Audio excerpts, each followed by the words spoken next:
Estamos de volta então, pessoal, para o nosso segundo bloco. Vamos começar no tópico 6, vamos continuar, né? Cláusulas essenciais do contrato. Então vamos lá. As cláusulas essenciais do contrato de concessão de serviços públicos, elas estão previstas no artigo 23 da Lei 8987. E eu peço que você leia e coloque no seu material os incisos do artigo 23, então. Não vou ficar lendo todos aqui, mas, por exemplo, cláusula essencial do contrato de concessão. Aqui vai delimitar o objeto, a área e o prazo da concessão, o modo, a forma e as condições da prestação do serviço público, o preço, os critérios para reajuste, revisão, direitos, garantias e obrigações do concedente, do concessionário, nos termos da lei, né? Então, são essas as cláusulas essenciais. Aqui não tem muito o que falar. O parágrafo único, ele diz que quando se tratar de contrato de concessão de serviço público precedido de execução de obra pública, tem que haver duas cláusulas adicionais. Primeiro, aquela que estipula o cronograma ou os cronogramas físico-financeiros de execução da obra. E aquela para exigir garantia do fiel cumprimento pela concessionária das obrigações relativas às obras vinculadas à concessão. Outra que também sempre é lembrada, inclusive caiu uma questão recente sobre isso, eu não coloquei aqui no material a questão, que já tem várias outras, mas o artigo 23A, ele permite que seja colocada uma cláusula no contrato que vai prever o emprego de mecanismos privados para a resolução das disputas decorrentes do contrato, inclusive a arbitragem, que aqui no caso da concessão tem que ser realizada no Brasil e em língua portuguesa. Quais são os encargos do concedente e os encargos, obrigações da concessionária? Do concedente, os encargos estão no artigo 29. E aí você vai ler lá todos os encargos. Regulamentar o serviço, fiscalizar, aplicar penalidades quando for cabível, intervir na prestação do serviço nos casos previstos na lei, no contrato, extinguir a concessão quando for o caso, homologar reajustes, proceder à revisão. O principal está no inciso 8º, que diz: declarar de utilidade pública os bens necessários à execução do serviço ou obra, promovendo as desapropriações diretamente ou mediante outorga de poderes à concessionária, caso em que ela vai ser responsável por pagar a indenização pelo bem. Então, a gente vai estudar na aula de intervenção do Estado na propriedade, sobretudo na desapropriação, que há uma fase declaratória que é sempre o poder público, né? Sempre o Estado. Mas a fase executória pode ser promovida por outras pessoas, além das pessoas federativas. E aqui é um exemplo. Quem declara a utilidade do bem, a fase declaratória, é sempre o poder concedente. Mas ele pode, mediante outorga de poderes à concessionária, permitir que ela promova a execução da desapropriação. E aí ela vai ser responsável pela indenização. Olha só, questão para juiz recente, 2019. As desapropriações necessárias à adequada prestação de serviço público no regime de concessão poderão ser de responsabilidade da concessionária, conforme previsto no edital de licitação. Sim, competindo ao poder concedente declarar de utilidade pública os bens necessários à prestação do serviço e competindo à concessionária arcar com as indenizações. Perfeita, não parece uma questão fácil, porque traz muitos detalhes, poderia ter alguma pegadinha, mas é exatamente isso. Agora, você entendendo bem, ainda mais depois da aula de intervenção do Estado na propriedade, aí não vai ter erro não. E os encargos da concessionária estão lá no artigo 31. E aí são vários: prestar o serviço de forma adequada, prestar contas da gestão do serviço ao concedente, promover as desapropriações e também constituir servidão. Eu não coloquei, mas depois do inciso 8º tem o inciso 9º, que também permite a instituição de servidão pela concessionária. E que mais? Captar, aplicar e gerir recursos financeiros necessários à prestação do serviço e outros incisos que a gente nem coloca aí. O parágrafo único fala que as contratações, inclusive de mão de obra, feitas pela concessionária, né, a terceirização, ela será regida pelo direito privado, pela legislação trabalhista, e não vai estabelecer qualquer relação entre os terceiros contratados e o poder concedente. Ali a relação é exclusiva entre a concessionária e o terceirizado. Isso é possível, aí não precisa de licitação, a não ser que a empresa concessionária seja uma empresa estatal. Aí ela vai ter que em regra, fazer uso da licitação. Intervenção na empresa concessionária. Bom, ela está prevista tanto no artigo 32 quanto no inciso 3º do artigo 29. Como é que funciona? A antes de mostrar o que está na lei, a de Pietro fala, ó, a intervenção do concedente na concessionária não é uma punição. O objetivo não é punir. O objetivo é investigar. Se for o caso, ao final vai ter aplicação das sanções, inclusive pode ter extinção do contrato de concessão. Mas o objetivo é investigar. Pode ser que não dê em nada e retome a normalidade do serviço. Ela vai apurar, então, o poder concedente, possíveis irregularidades no serviço para assegurar o retorno à normalidade. O professor Carvalho Filho conceitua a intervenção do seguinte modo. Trata-se da ingerência direta do concedente na prestação do serviço delegado, em caráter de controle, com o fim de manter o serviço adequado às suas finalidades, para garantir o fiel cumprimento das normas legais, regulamentares e contratuais. O artigo 32 diz que o poder concedente poderá intervir na concessão, justamente, como diz o Carvalho Filho, ele extrai da lei, né, com o fim de assegurar a adequada prestação do serviço, fiel cumprimento das normas e tal. Importante. Quais são os aspectos importantes da intervenção que são cobrados em prova? O ato pelo qual se declara, né, se inicia a intervenção, é um decreto. O decreto do poder concedente é que vai iniciar, deflagrar o procedimento da intervenção. Ele vai conter a designação do interventor, o prazo da intervenção, os objetivos, os limites. Então, o decreto vai trazer todos esses contornos da intervenção. E a partir do decreto, o poder concedente tem 30 dias para instaurar o procedimento administrativo e realizar a investigação, sempre assegurada ampla defesa. Instaurado o procedimento administrativo, o prazo máximo de tramitação dele é de 180 dias.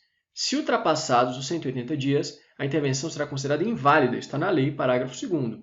E o parágrafo 1º, inclusive, diz que, se não observados os pressupostos legais e regulamentares, será declarada nula, o serviço é retomado pela concessionária, né, não tem mais a figura do interventor, sem prejuízo da indenização. Havendo nulidade, é possível que haja indenização para a concessionária. Portanto, os dois requisitos, o decreto do chefe do executivo e o procedimento administrativo que deve durar no máximo 180 dias e tem que ser instaurado em 30 dias do decreto.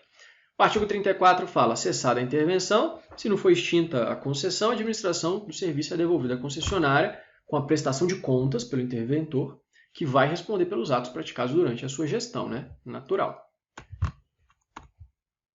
Subconcessão, subcontratação e transferência de concessão. Veja que pelo título desse tópico, são 3 figuras diferentes.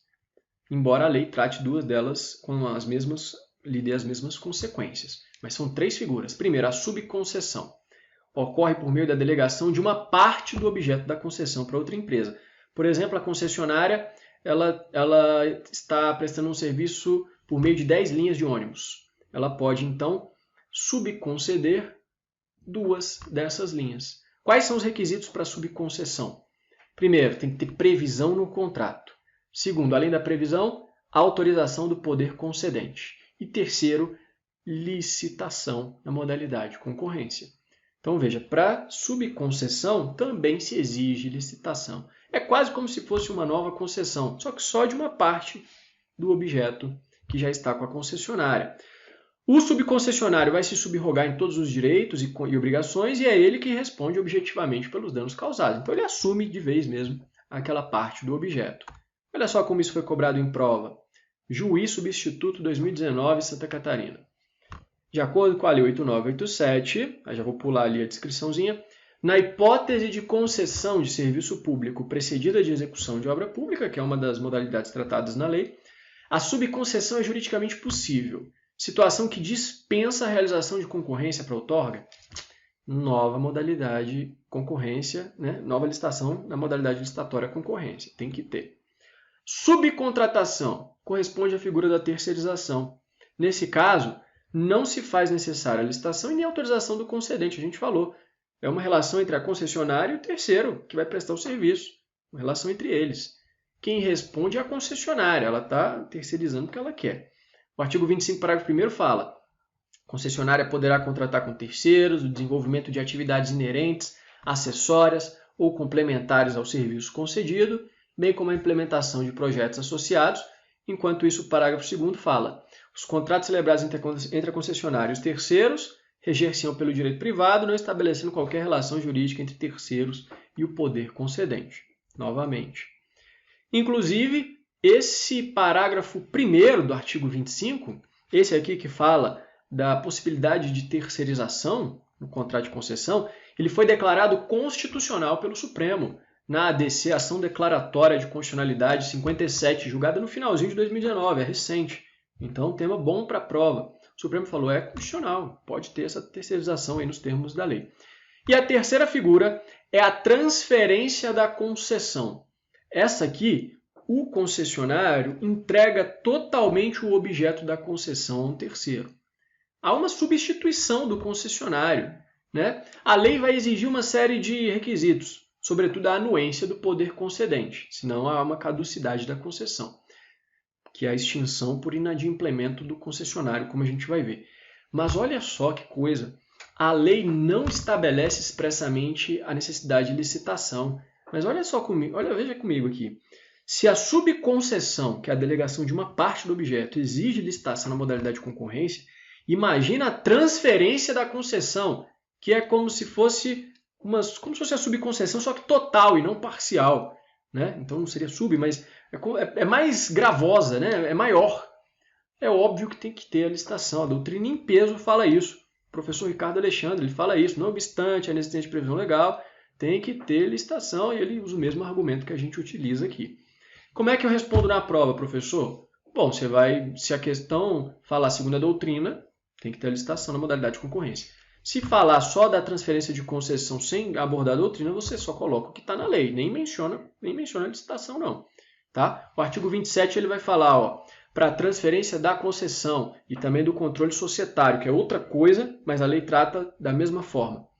Ele diz, a transferência sem prévia anuência do poder concedente implicará caducidade, e o parágrafo 1º diz, o pretendente deverá, para obter a anuência, né, atender às exigências de capacidade técnica, idoneidade financeira, regularidade fiscal e jurídica e comprometer-se a cumprir todas as cláusulas do contrato. Mas claro que não basta só isso, senão seria uma burla ao procedimento licitatório.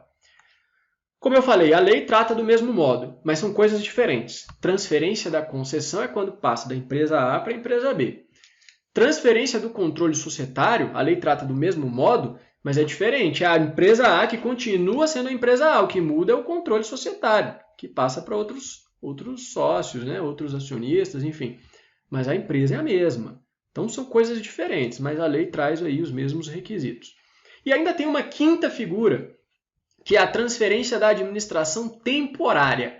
Essa aqui está no artigo 27A e diz que nas condições estabelecidas no contrato, o poder concedente autorizará a assunção do controle ou da administração temporária da concessionária por quem?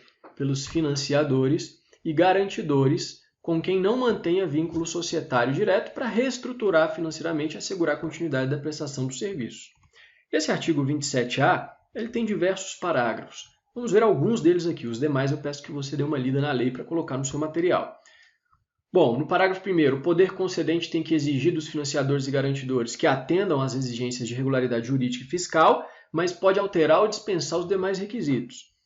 Parágrafo 2º, a assunção desse controle temporário não altera as obrigações da concessionária e dos controladores para com terceiros, para com o poder concedente e para os usuários do serviço. Continua.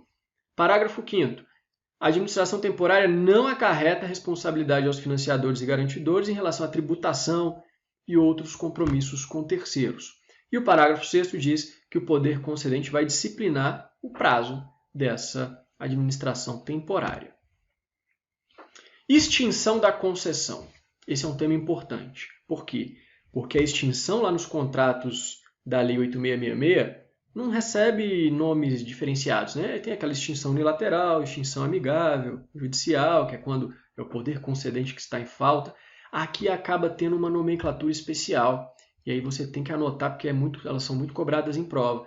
O artigo 35 vai falar, o contrato de concessão pode se extinguir, 1. Pelo advento do termo do contrato. O contrato era de 10 anos, acabaram os 10 anos, acabou o contrato. 2. Encampação, a gente vai ver, interesse público. Caducidade, vamos ver, descumprimento de inadimplemento da concessionária. Rescisão, anulação, falência ou extinção da empresa concessionária e falecimento ou incapacidade do titular no caso de empresa individual. Então são 6 causas. As mais importantes, a encampação, a caducidade e a rescisão, que a gente vai ver. Só que além dessas aí, a doutrina fala que existem outras, né? Por exemplo, o Eli Lopes Meirelles diz o distrato. Nada impede um distrato. O distrato é quando há a anuência das duas partes e elas, do mesmo modo que celebra, que elas distratam. Ele diz que é possível. Não tem vedação na lei. O Ricardo Alexandre fala, é possível a desafetação do serviço, que é quando a lei retira a titularidade do serviço do poder público e passa para a iniciativa privada. E é possível que também se extinga o contrato com a renúncia da concessionária, mas aí tem que ter previsão contratual. Se tiver previsão contratual, ela pode renunciar. 35, parágrafo 1º. Uma vez extinta a concessão, retornam ao poder concedente os bens reversíveis, direitos e privilégios, conforme previsto no contrato, para permitir a continuidade do serviço público. Haverá imediata assunção do serviço pelo poder concedente e fica autorizada a ocupação das instalações e a utilização pelo concedente dos bens reversíveis, ou seja, tudo leva à continuidade do serviço pelo poder concedente quando há extinção do contrato, né, pelo princípio da continuidade do serviço público. Vamos ver as 3 hipóteses principais de extinção, então. Primeiro, a rescisão. A rescisão aqui, ela não decorre do descumprimento pelo concessionário, porque isso tem um nome específico que é a caducidade. Essa rescisão, na verdade, diz respeito ao inadimplemento do concedente. Quando a extinção é promovida, então, pelo concessionário, o poder concedente não está cumprindo suas obrigações, e aí o que acontece? É possível a rescisão.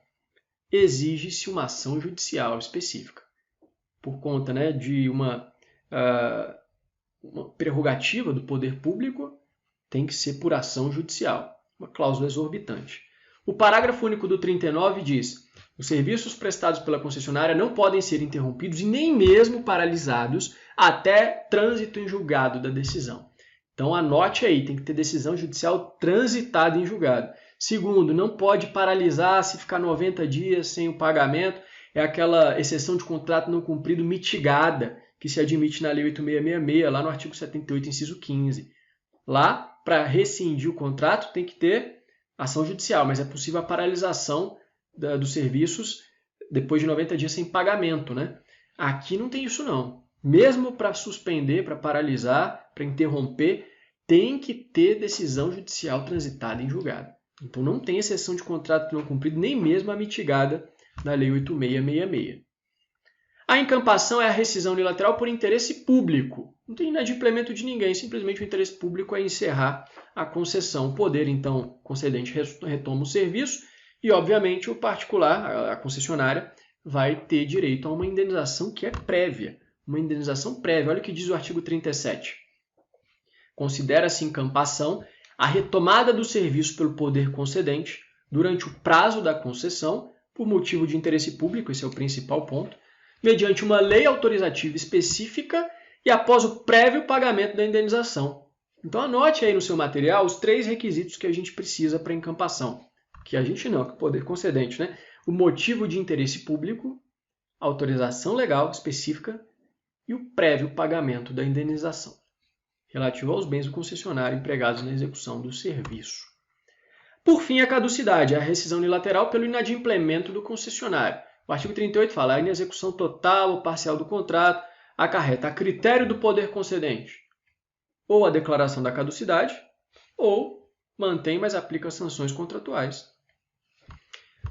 Para encerrar o contrato, extinguir o contrato pela caducidade, não é simplesmente declarar você está descumprindo. Tem que ter um procedimento administrativo, assegurada ampla defesa. O parágrafo 3º do artigo 38, inclusive, exige que antes mesmo do processo administrativo, tem que notificar o concessionário para ele tentar corrigir as falhas. E aí, se ele não corrigir, aí sim instaura o processo administrativo com ampla defesa. Comprovada a inadimplência pelo processo administrativo, aí um decreto do poder concedente é que vai declarar a caducidade, independentemente de indenização. Aqui, como a culpa é do concessionário, a princípio não tem indenização. Mas o parágrafo 5º do 38, combinado com o 36, ele permite a indenização pela reversão dos bens, caso não tenham sido amortizados. É o que a de Pietro fala, é o que se extrai da lei.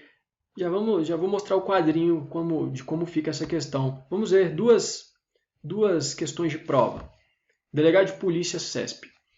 É causa de extinção dos contratos administrativos de concessão de serviços públicos por caducidade o descumprimento pela concessionária de cláusulas contratuais ou disposições legais. Perfeito. 2019, tabelião. Após fiscalização da execução do contrato de concessão de serviço público, a administração pública constatou que o serviço estava sendo prestado de forma inadequada. Ato contínuo, a administração extinguiu o contrato por meio de uma portaria do poder concedente, sob o fundamento da caducidade. Considerando-se essa situação, é correto afirmar que o ato administrativo que declarou a caducidade encontra-se eivado de vício quanto à forma. Muito boa essa questão, né? Porque ela trata da caducidade e falou de uma portaria do poder concedente. Não tem portaria. A Lei 8987 ela sempre fala de decreto. Em vários dispositivos aqui não é diferente. É um decreto que declara a caducidade após todo o procedimento. Então está errado quanto à forma realmente nesse exemplo hipotético da questão. E aí no seu material, copia esse quadrinho, joga lá, encampação e caducidade. É o que as provas cobram mais. Principalmente se for uma prova mais tranquila. Encampação, rescisão unilateral em razão do interesse público. Caducidade, rescisão unilateral em razão do inadimplemento do concessionário. Encampação, indenização prévia para o concessionário, pelos bens empregados ali e prejuízos regularmente comprovados. Caducidade, não tem indenização, salvo em razão da reversão pela parcela ainda não amortizada. Aliás, vamos ver como é que funciona a reversão. Está lá no artigo 35. Em qualquer caso de extinção, então, extinguiu o contrato de concessão, caberá a reversão, que se dá quando o poder concedente incorpora os bens do concessionário que são necessários ao serviço público mediante uma indenização. Aqui é o princípio da continuidade do serviço público. O serviço tem que continuar, acabou o contrato, o serviço tem que continuar. Então, pega os bens, incorpora os bens que eram da concessionária e indeniza para que o serviço continue. O parágrafo 1º diz que, extinta a concessão, retornam ao poder concedente todos os bens reversíveis, direitos e privilégios transferidos ao concessionário, conforme previsto no edital e no contrato. Uma questão meio bestinha, mas é bom você anotar aí. Terminológica. Embora a lei use reversão, o professor Carvalho Filho explica muito bem que esse termo não é correto. O correto seria incorporação. Por quê? Porque quando se fala que os bens revertem para o poder público, está errado, porque os bens nunca foram do poder público. Os bens sempre foram da concessionária. Então, na verdade, esses bens não são reversíveis, eles são incorporáveis. O que reverte ao poder público são os privilégios e os direitos. Esses sim são reversíveis, bem como a própria prestação do serviço delegado, né? Então, o ideal seria falar que os bens são incorporáveis ao final do contrato, mas é óbvio que na prova é o que está na lei. Reversão, os bens são revertidos para o poder concedente. O artigo 2310 mostra que a reversão é uma cláusula essencial do contrato. Então, se for cobrado na prova, reversão como cláusula essencial, está certo. Mas a doutrina fala, é possível, em tese, que seja pactuada a concessão com reversão ou com previsão da permanência dos bens em poder do concessionário. Vai depender ali do interesse público na hora. Então, pode ser que não tenha reversão no contrato, mas, pela lei, é uma cláusula essencial. Outra coisa que a doutrina também fala é que a reversão pode ser gratuita ou onerosa. Vamos entender bem isso. Reversão gratuita. Quando a fixação da tarifa já leva em consideração o ressarcimento do concessionário pelo montante que ele houver empregado na aquisição dos bens. Então, você gastou tanto para adquirir os bens para prestar o serviço, isso já vai ser amortizado pela tarifa. A tarifa é um pouquinho mais alta, então na hora que extinguir o contrato, o poder público pega os bens e não paga nada. Essa é a chamada reversão gratuita. A regra é que seja a reversão onerosa, em que, ao final do contrato, o poder público pega os bens para continuar o serviço, incorpora os bens e indeniza a concessionária. O artigo 36, ele inclusive fala: a reversão no advento do termo contratual será feita com a indenização das parcelas dos investimentos vinculados a bens reversíveis ainda não amortizados ou depreciados, que tenham sido realizados com o objetivo de garantir a continuidade e atualidade do serviço. E o parágrafo 5º do 38 fala que o poder concedente pode descontar da indenização o valor de multas e de danos que ela tenha causado. Então pode ser que ela tenha causado ali um prejuízo e descumprido cláusulas contratuais, o valor da multa desconta da indenização. Pode haver até uma compensação, se for o caso. Prova da FCC para analista judiciário. A reversibilidade dos bens utilizados para a prestação dos serviços públicos pela iniciativa privada, mediante concessão, caracteriza-se pela afetação dos bens ao serviço público prestado, ensejando o retorno dos mesmos à propriedade do poder concedente ao término da concessão. Não é bem um retorno, mas é o que a lei fala, né? para permitir a continuidade da prestação direta ou mediante uma nova delegação de iniciativa privada. Perfeito. Sendo que essa nova delegação, o Supremo já falou, tem que ter licitação na modalidade de concorrência. Questão perfeita. Meus amigos, para a gente encerrar esse bloco, eu vou falar da permissão e da autorização de serviço público. E o último bloco a gente fala das PPPs. Permissão de serviço público também é disciplinada pela Lei 8987, embora de uma maneira bem sucinta.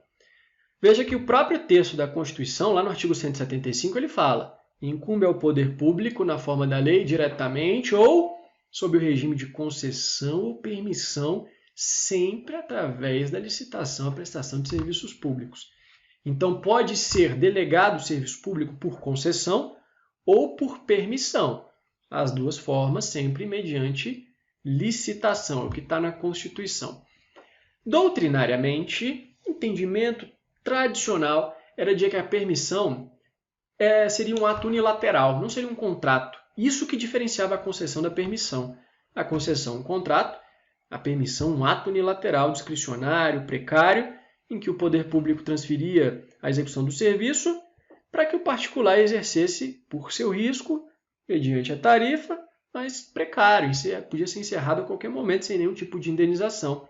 Por isso a doutrina falava: a permissão era recomendável para serviços em que o permissionário não necessitasse investir grandes capitais ou em que pudesse alcançar rentabilidade a curto prazo. Então, é um serviço que não precisa investir muito.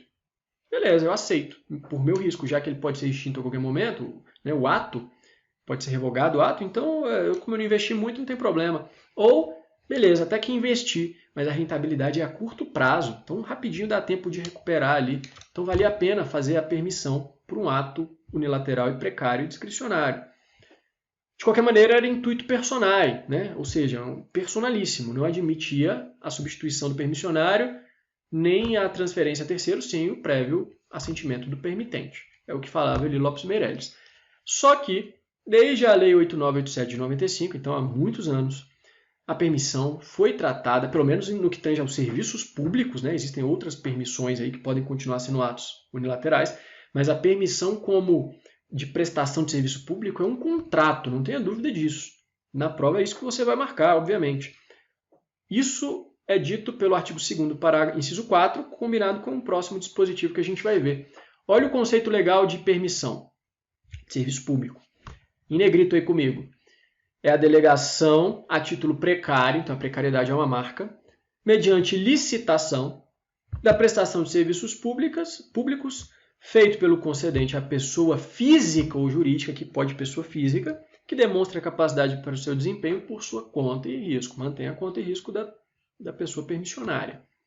E o artigo 40 é o que diz que ela será formalizada mediante um contrato de adesão, que vai observar as demais disposições da lei, inclusive quanto à precariedade e revogabilidade unilateral do contrato.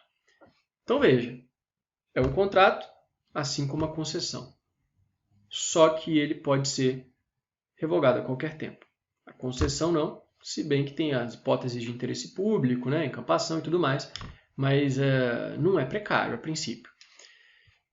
E a de Pietro, ela fala o seguinte: o fato de se tratar de um contrato de adesão e a possibilidade de revogação, que ela mesma critica, né, revogação entre aspas, porque na verdade se tem culpa é rescisão, se não tem é resilição unilateral. Isso aí pelos termos jurídicos corretos, que a gente aprende inclusive lá no direito civil. Mas a lei fala revogação, então beleza. São características que não permitem diferenciar a permissão da concessão, porque ambas as modalidades elas são por contrato e permitem essa revogação unilateral. A diferença é a precariedade da permissão, entendida como a ausência de prazo estabelecido. Então essa seria a principal diferença. Não tem um prazo estabelecido, diferentemente da concessão. Só que, o que acontece? Na prática, o que sempre se tem, basicamente, é permissão com prazo pré-estabelecido, a chamada permissão qualificada ou condicionada. Se cair na sua prova, permissão qualificada ou condicionada é a permissão que tem prazo estabelecido.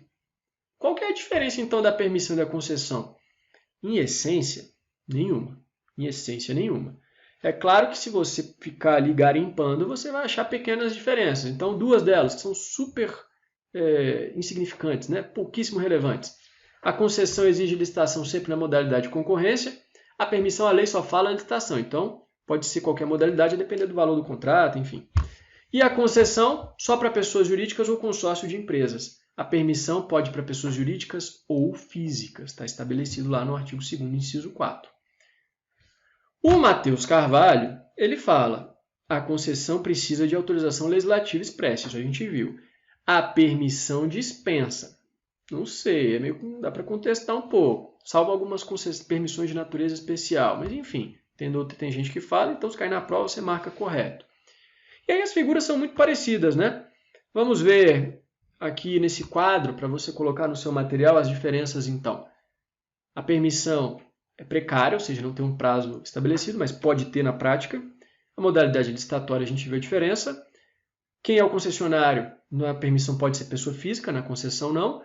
E, para alguns, a permissão dispensa a autorização legislativa prévia. São essas as principais diferenças. Se procurar, ainda tem mais uma ou outra, mas essas são as principais. Agora, as semelhanças são inúmeras. Diferentemente das diferenças, as semelhanças são várias. São contratos, têm o mesmo objeto, prestação de serviço público, representam a mesma forma de descentralização, delegação negocial, demandam prévia licitação, recebem o influxo das normas típicas desse tipo de delegação, inclusive o artigo 40, parágrafo único, ele fala: aplica-se às permissões o disposto nessa lei. Acabou. Inclusive, por conta disso, pessoal, lá no informativo antigaço, 116, o Supremo falou, foi por maioria, não lembro se foi 6-5 ou 5-4, mas foi pela mínima maioria, chegaram a afirmar o seguinte: o artigo 175, parágrafo único, inciso 1 da Constituição, né, quando traz essa questão de contrato e tal, para permissão, afastou qualquer distinção conceitual entre permissão e concessão ao conferir aquele caráter contratual. Então, na essência, não tem mais distinção. Beleza? A prova pode cobrar as pequenas diferenças. E a autorização de serviço público para a gente encerrar esse bloco? Essa sim é um autêntico ato unilateral, discricionário e precário, segundo a de Pietro, pelo qual o poder público delega a execução de um serviço público para que o particular o execute predominantemente em seu próprio benefício. Então, características, não é contrato, é ato. Segunda, o beneficiário do serviço é o próprio particular. Não há um beneficiário coletivo, né? O exemplo que ela traz, é a autorização para implantar a usina termoelétrica de potencial superior a 5.000 kW, destinadas a uso exclusivo do autoprodutor e à produção independente de energia, que está lá na Lei 9.074. Então, esse é um exemplo de um serviço público que pode ser delegado por autorização. Não tem licitação, até porque há uma inviabilidade de competição, tem um sujeito ali específico que quer, só ele, não tem mais ninguém. E a autorização pode ser revogada a qualquer momento, sem direito à indenização. Aqui não tem nenhuma celeuma. A celeuma que existe, na verdade, é que tem muitos autores que não admitem autorização para prestação de serviço público. Existe autorização de outras coisas, mas de delegação de serviço público, isso não existe. Um deles é o José dos Santos Carvalho Filho. Ele fala: a prestação só pode ocorrer por concessão ou permissão. Por quê? Porque é um serviço público e, por pressuposto, pelo próprio conceito, um dos elementos do conceito de serviço público que a gente estudou, é que ele tem por objetivo satisfazer necessidades coletivas concretas. Então, ele é de interesse de todos, interesse da coletividade em si. Já o ato administrativo discricionário e precário, pelo qual a administração consente que o indivíduo desempenhe a atividade de seu exclusivo ou predominante interesse, por pressuposto não é serviço público, porque é uma atividade de interesse exclusivo ou predominante do particular. Eu concordo com ele, tem toda a lógica, né? Tem toda a lógica. E é engraçado que a de Pietro, ela usa o mesmo conceito, ela fala que a autorização é para o interesse predominantemente do beneficiário, mas mesmo assim ela admite como um serviço público, parece um pouco contraditório. Enfim, o Eli Lopes Meirelles, ele diz: existe sim serviço autorizado em duas hipóteses. Primeiro, letra A ali embaixo na tela, os instáveis, ainda que contínuos, ou emergenciais. Então esse exemplo dele é bacana. Não tem tempo para fazer a licitação para permissão ou concessão de serviço público, então autorização. Situação emergencial. E a segunda hipótese é quando a própria Constituição diz. Está lá na Constituição, então não tem para onde correr. Artigo 21, incisos 11 e 12, por exemplo. Depois dá uma lidinha lá Está expresso lá que é autorização também. Então, se a Constituição fala, é possível. Beleza? Já o Carvalho Filho ele diz, autorização de serviço público, não. O que tem é autorização de uso de bem público, quando se vai dar uma destinação específica a esse bem, a gente vai estudar na próxima aula, inclusive, e a autorização de polícia, por exemplo, para portar uma arma de fogo. Agora, de prestação de serviço, ele não admite. Para encerrar essa aula, ou melhor, esse bloco, que aí vai faltar o último, o quadrinho para você jogar no seu material. Contrato de concessão é um contrato de adesão com prazo estabelecido. Permissão é um contrato de adesão também, mas a princípio não tem prazo estabelecido. Essa é a precariedade, se bem que na prática tem as permissões qualificadas ou condicionadas. A autorização não é contrato, é um ato unilateral, precário, discricionário. Concessão, a rescisão enseja indenização em regra pelos prejuízos do concessionário. Permissão, se não tem prazo, é revogada a qualquer tempo sem nenhum tipo de indenização. Autorização, revogada a qualquer tempo sem indenização. Concessão e permissão exigem licitação prévia. A concessão na modalidade de concorrência, a permissão vai depender do caso. E a autorização de serviço público não precisa de licitação. Beleza, meus amigos? Daqui a pouco, ou no próximo dia, dependendo do jeito que eu colocar aqui, a gente tem a última parte dessa aula.